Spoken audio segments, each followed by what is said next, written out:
I want to go back in this show today and go back to the topic I started with. I was kind of 1776 versus 1619. I think it's important to understand how committed the left is to convincing America that this country is so deeply, horribly racist, and what they intend to do with that. And I want to tie in something I mentioned a couple days ago on this show, that I have this economist friend. He's a PhD in economics, and he's been a professor. He lectures over the world. This is not Steve Moore, who's also a friend, but this is another economist. And he has a piece out that he wrote called The New American Socialist Movement. The New American Socialist Movement. And I want to try to tie some kind of ideological ideas together and under the umbrella of talking about 1776, which is the founding of America, the signing of the Declaration of Independence, and what the American left has, through the New York Times and other outlets, been pushing as a way to think about America. And this is the 1619 Project.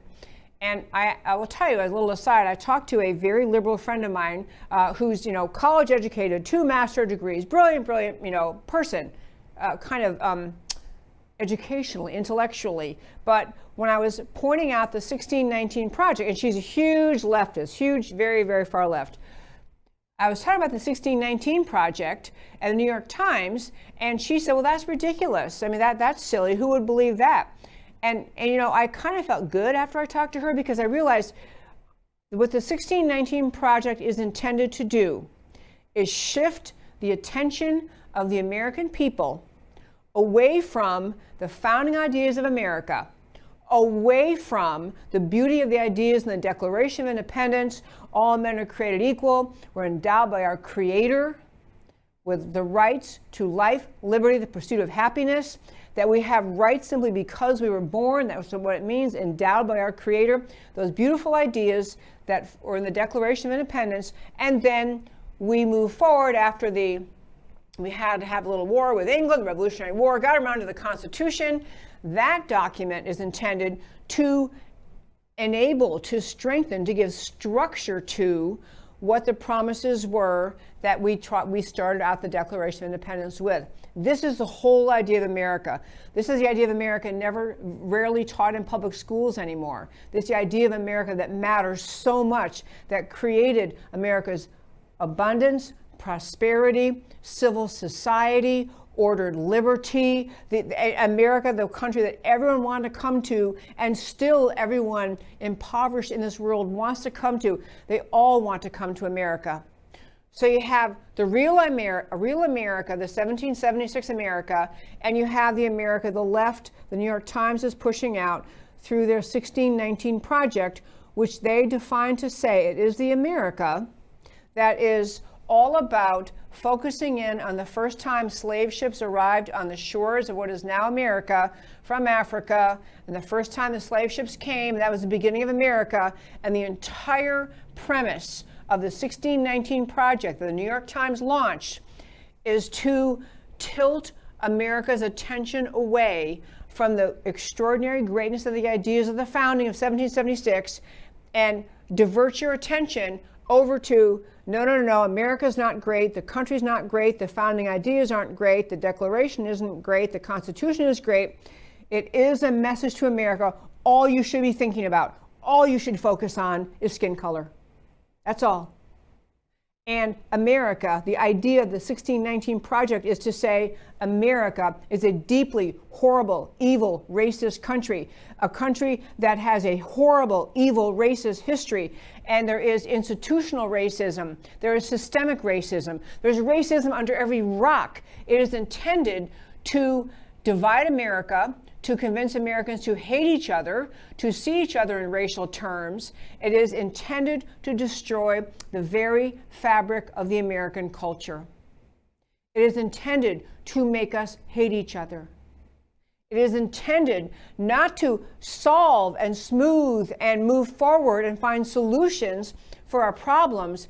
It is intended to divide America. So we can't unite around anything good and noble. It's intended to destroy America. I cannot urge you strongly enough to understand the entire purpose of the 1619 Project, still taught, now being taught in public schools around this country, is to shift the learning, shift the teaching, shift what kids learn about America away from these just noble, glorious ideas of the founding and into America as a place to hate. And this, even though 1619 Project came along only a few years ago and kind of gave some glue to these leftist ideas, it is really part of what the leftist mission has been in our country for decades. And that's how I want to tie in this discussion to the socialist movement in this country. As I mentioned in other shows, in 1920s, when communists came to America, and they were working very hard to turn America away from the abundance and prosperity and goodness that come from freedom and free markets and capitalism and entrepreneurship. And the communists realized, coming to America, why would Americans ever want to abandon this and all the greatness they're seeing when what we're trying to convince them of is Marxism and socialism, which takes away everything about the right of property and private property ownership, takes away entrepreneurship, takes away the link between hard work and reward, takes away prosperity. The communists realized they couldn't convince America to do that. They could not convince America to do that. And so they decided and figured out what they had to do instead of trying to sell the pure economic idea of socialism, Marxism, communism. Instead, they would use the issue of race to divide America. They would use the issue of race and try to convince Americans of the completely baseless idea that freedom, free markets, entrepreneurship, and capitalism are inherently racist. It was one of the decisions that the Communist Party came to. What they did over the decades, you can read about this. They worked to develop into the mindset of the American people that freedom, free markets, entrepreneurship were inherently racist ideas. And that somehow we, the communists, we, the Marxists, we, the socialists, we're going to fix everything. We're going to crush those evil people who believe in freedom. We're going to bring you a better system. Never mind, there's never been a country in the world that survived under it, never been a country in the world that prospered and lifted people up under Marxism and communism. You have Venezuela, where people are breaking into zoos to eat zoo animals because they're starving to death. You have Cuba, you have North Vietnam, you have North Korea, you have China, you have these places in the world. Nobody tries to go there on vacation. No one thinks, oh, I would love to go spend vacation, in North Korea. That sounds good. No one does this. People flee the tyranny that's inherent in Marxism, in socialism, in communism. People flee it. But because the people who love these ideas want to push them in America, they have latched onto race as the idea that they can use to convince people to merge, to move away from freedom and to go along with socialism. And this is what AOC, Alexandria Ocasio-Cortez, one of the four, squad members or first-term members of Congress in Washington, avowed Democrat socialists. This is what Bernie Sanders does. This is what all leftists do. They can't argue the rightness and the fairness of communism, Marxism, and socialism because they're all hideously unfair. So they turn your attention and say they want to bring you and rescue you from racism, from the evils of America, the horrible country America is. They divert your attention from the ugliness of the economic ideas and try to sell you those ideas based on accusations of racism, unjustified, and they try to sell you with, don't worry, vote for us, we'll make everything free. You'll all be poor, and no one will have private property, and no one will have their freedom anymore, but hey, you know what? At least it'll all be equal.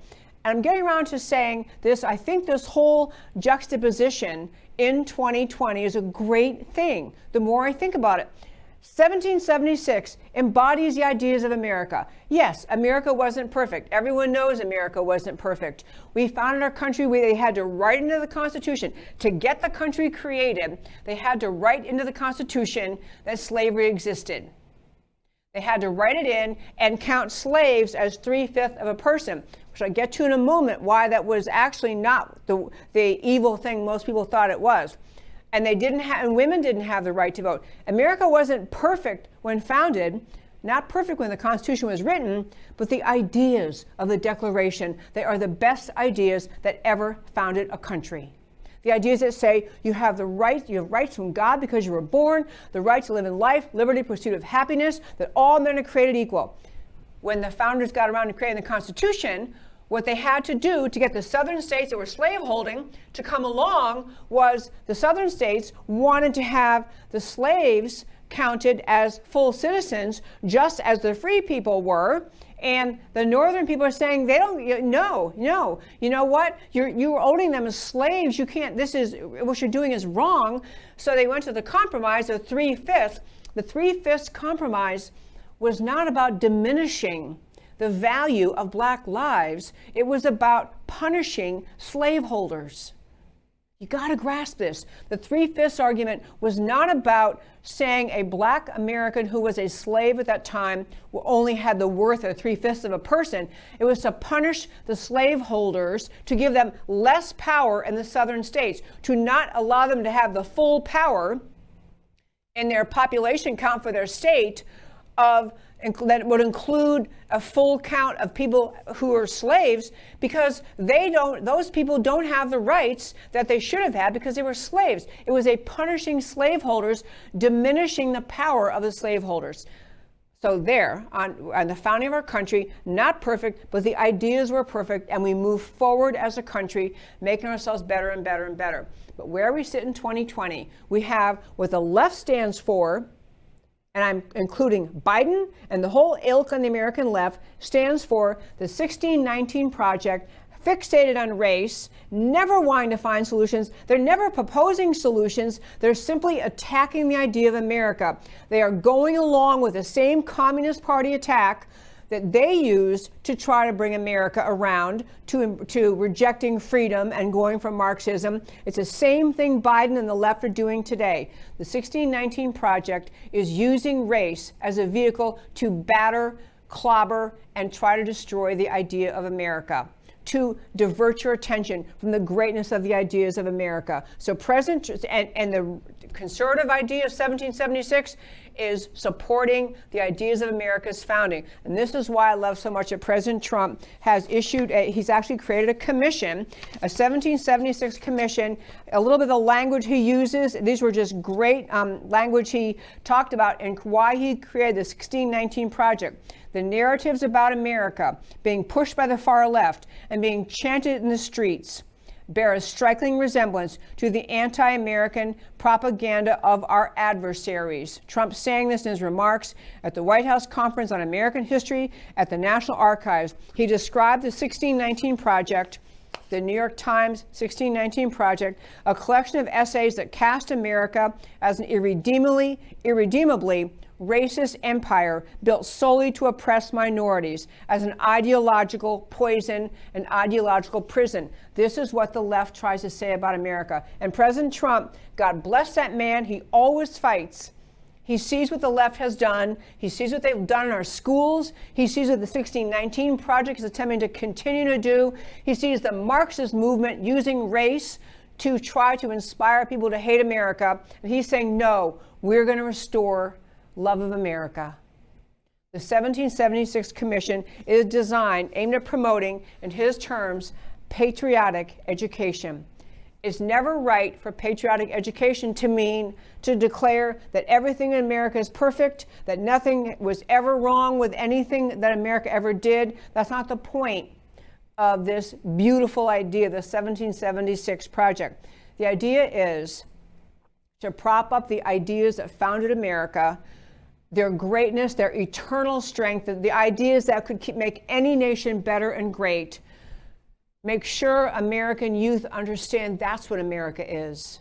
Yes, we had slavery and it was wrong, and we fought a war and ended it. And yes, we had segregation brought to you by the Democrat Party, and we had segregation and Jim Crow laws and the Ku Klux Klan, all products of the left in this country, all products of the Democrat Party. And Trump is saying, you know what? We're not going to let those evils define what America is. America has done a beautiful job moving forward. America will always continue to move toward being a better and better nation, a better and more perfect union. We'll continue to move forward. but he's getting at, which is a brilliant thing he's doing, he is trying to fight back against the efforts of the 1619 Project and the radical left in this country to destroy love of America. That's what they're trying to do, what the left's trying to do, what the New York Times and the 1619 Project are trying to do, destroy love of America and have all Americans just decide that America is an irredeemably racist nation, a nation that must be hated and torn down and taken apart, which is exactly what the Marxist communist movement in this country decided decades ago, 100 years ago. They had to use race to divide us. And President Trump is saying, not doing that to this country. We're going to restore love of America. We'll be truthful about our history, accurate about our history, but we're going to stand up for the ideas of America. The idea, my very fine friends, if any of you hear people saying this, and I read people saying it, that capitalism is inherently racist, is beyond idiotic.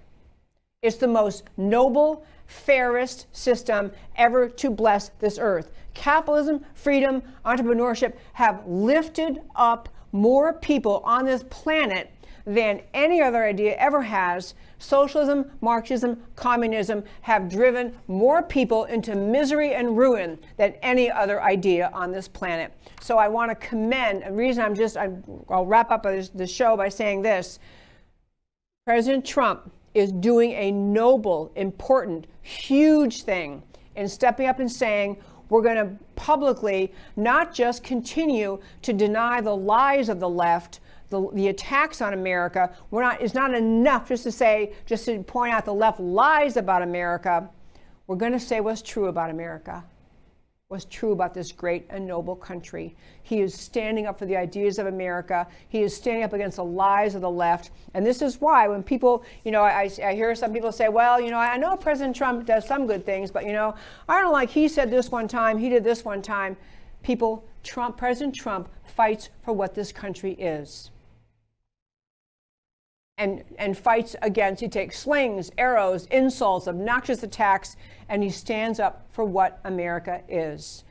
I'll remind you in closing, there was this great statement one time, President Lincoln, during the Civil War in Washington, was approached, this is during the war going on, approached by some of his senior people saying, you know what, you got to get rid of this Ulysses S. Grant guy. I mean, Ulysses S. Grant, he drinks too much. He's apparently, kind of bawdy, very foul-mouthed. He was not, your Southern gentleman.